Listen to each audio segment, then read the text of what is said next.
Hello guys, and welcome to Dubai for the second weekend in this Project Cars Formula B career mode.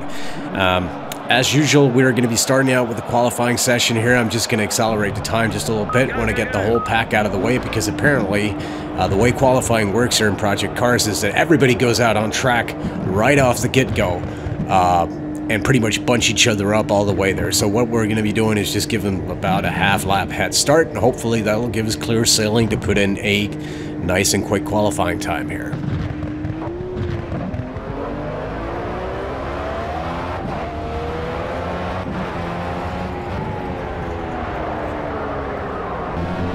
Jumping ahead a few laps here, we've gotten some heat into the tires here, and the brakes seem to be up to temperature as well.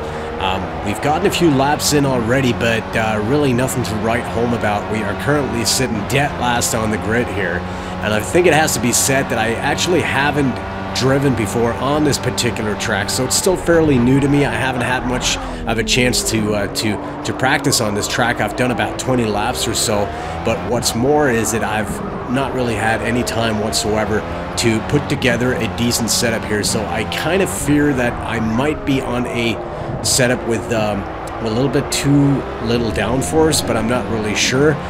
And also, I'm not really sure whether or not I'm putting too much strain on my tires here with this setup, because I seem to be experiencing a lot of understeer heading into the corners here, particularly the slower ones. They seem to be going very wide unless I really hit the apex dead on, so to speak. But I guess we'll have to see where this takes us. Really, this is going to be probably the best lap we're going to be able to put together here this afternoon, and let's just see where this takes us anyway. I'm not really sure where that took us. I couldn't really see the time there, but apparently it puts us into P14, and that is as good as we're going to go today. I'm not really ecstatic about this particular time. I was hoping for something more, because obviously here in Formula B the competition is so close that starting at the back of the grid is really going to hurt your chances. Also, the AI is kind of going into kamikaze mode half the time there. So anyways, we are getting ready for the start here, starting in 14th position on the grid. And this is just going to be another start with our heart in our hands here, I guess. We get out of the gate pretty well here.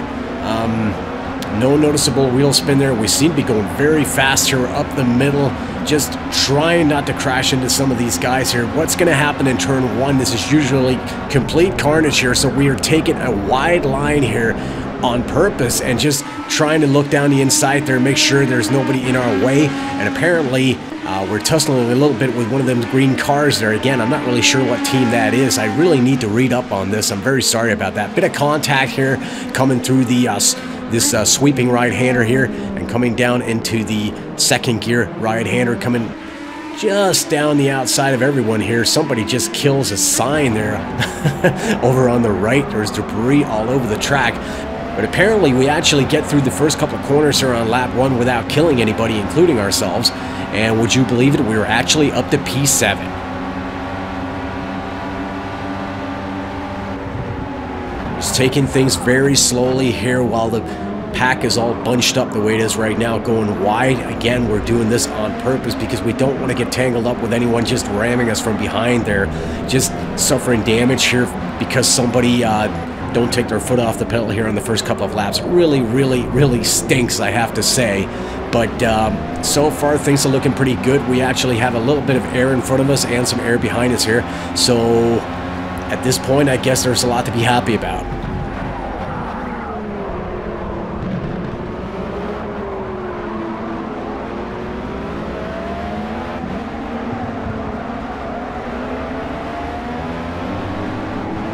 So anyway, lap one status here, we managed to claw our way into P7 here after starting 14th on the grid, just getting a notch here from behind by Eric Raufusch or something like that. Come on, you can take it. Jumping ahead a little further here on lap two, coming down the back straight one more time. This is going to be the place where we're going to be concentrating our efforts in this race when it comes to overtaking, because there's just too much risk involved in trying to outbrake certain cars coming into corners and stuff like that. It's way too easy to just run into contact and suffer damage that way. So when we can, we'll be limiting our attempts here to the straights, I guess. And coming out here on lap 3, we've closed the gap on Lucas Zindel just a little bit. We're going to be getting the slipstream effect here using KERS, going down the inside there, just tucking in between him and the P5 car there of Mike Marion, I believe that is, and that was a nice overtake, if I have to say so myself, as we are into P6 here on lap 3.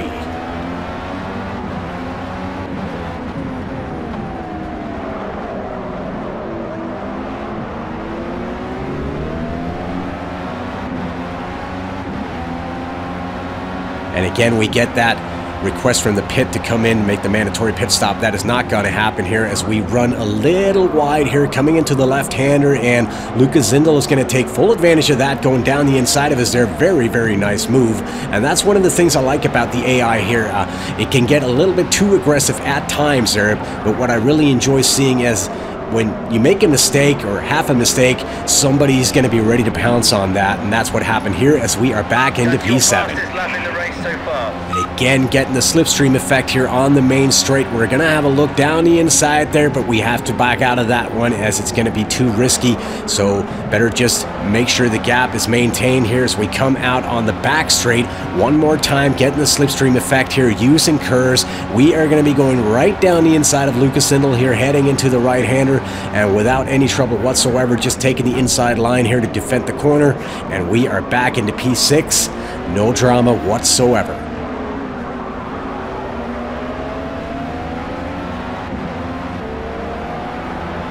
Jumping right ahead to lap 6 here, I'm actually getting a little bit worried about my front left tire there, as it seems to be very, very hot for some odd reason, and that includes just coming through a sweeping left-hander there. It shouldn't have been that hot at that particular time there, so I'm starting to worry a little bit about my tire setup like I said in qualifying there, and I'm definitely starting to think I might be running too little pressure in the front tires. Jumping right ahead to lap 7 here, we're into P3 at the moment here due to people making mandatory pit stops. We still have Lucas Zindel right behind us here as we are now trying to catch Alexander Browner, who's about 4 seconds up the road there. But bear in mind, we are only in P3 at the moment because we have not been in to make our mandatory pit stop.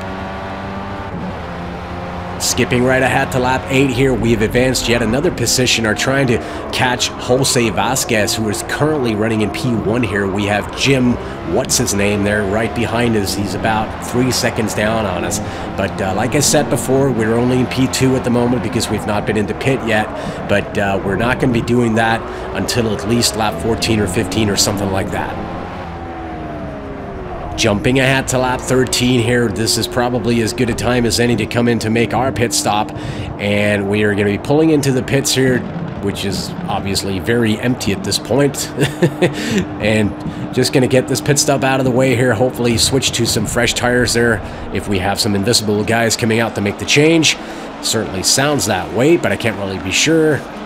And it'll be interesting to see just how we are going to be getting back on track here, what kind of position we're going to be finding ourselves in. Jumping ahead to lap 15 here, we are currently running in P7, which is pretty much what I expected us to rejoin in there. It appears that we might have lost one position or two during our pit stop. There's nothing we can do about that, but still, P7 at this point, not a problem whatsoever. We have the immediate P6 and P5, I believe it is, only about 3.5 seconds up the road there, so they are definitely within our reach. Still on lap 15, very last corner here. We seem to be getting just a little bit too much of the curb here, and once again the rear end wants to step out, and Lucas Zindel just comes sweeping through the corner, barges right into us there, as we have some very distinct handling damage right now, and that is going to suck royally because we need to get back to the pits here. Hopefully they're going to be able to fix that for us. We've lost a lot of time on this lap as we had to do a full lap with handling issues, and now we're going to be losing another 34 or 35 seconds or whatnot with this unscheduled pit stop. Really, really too bad there. I thought we were doing pretty okay, but for some odd reason, I had the same problem at Hockenheim there. That rear end just wants to step out at certain times. I'm not really sure why that happens. I wasn't really hitting the throttle with any sort of force whatsoever, and I was on brand new tires there, but they were not cold by any means, so whatever happened there, I'm not really sure, but I really need to sort that out either by improving my driving or whether or not it's a setup issue. I need to find out. Jumping ahead to lap 21 here, we are dead last in the race and are about 9 seconds down on P19 there, who is Luke Bristow at this point here. It'd be very nice just to catch somebody, just not to end up dead last on the grid for the sprint race, which is really what's worse about this, I guess, because starting dead last on the grid for the sprint race is really going to make things difficult. And as we skip ahead to lap 30 here, we've not been able to close the gap on Luke Bristow in any significant manner, meaning we're about 8 seconds down on him still. So I guess we've made up about 7 seconds altogether, but it's not going to matter much, as I doubt we're going to be able to catch him here. And again, it would only be just to save face just a little bit. And as we come out here on the finishing straight here for the final lap, we are finishing dead last here in the main race at Dubai. And like I said, not really sure what happened there. We just seemed to lose the back end. That wasn't the problem. The problem was we had somebody crashing into us immediately after, having to make that unscheduled pit stop to get our handling fixed, and that really ended up costing us here. Christopher Gonzalez-Diaz ending up winning this race here. Daniel Clayton, our teammate, is in 3rd place, so at least somebody scores some points for the team here. And once again, there you have it. Christopher Gonzalez-Diaz first, Jose Vasquez second, Daniel Clayton rounds off the podium in 3rd. As always, guys, thank you very much for watching. If you enjoyed this, please don't forget to leave a like or subscribe to this channel for more Project Cars action, and I'll be seeing you soon enough. Bye-bye.